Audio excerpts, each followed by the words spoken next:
ஓம் சக்தி. ஓம் சக்தி.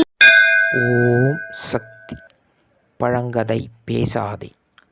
ஆன்மீகத் துறையில் நடந்து போன பழைய கதைகளை பேசிக்கொண்டிருக்காதே. இங்கே நடைபெற்று கொண்டிருக்கிற நான் நடத்தி வருகிற புதுமைகளை உலகத்திற்கு எடுத்து சொல்.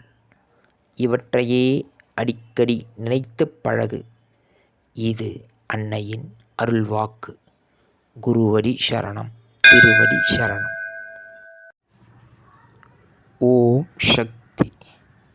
சக்திகளே, உங்களுடைய கருத்துக்கள் மற்றும் அனுபவங்களை கீழ்க்காணும் மின்னஞ்சல் முகவரிக்கு வீடியோ வடிவிலோ ஆடியோ வடிவிலோ எங்களுக்கு அனுப்பவும். மற்றும் மறுவூர் மகிமை யூடியூப் சேனலை சப்ஸ்கிரைப் செய்யவும். ஓம் சக்தி.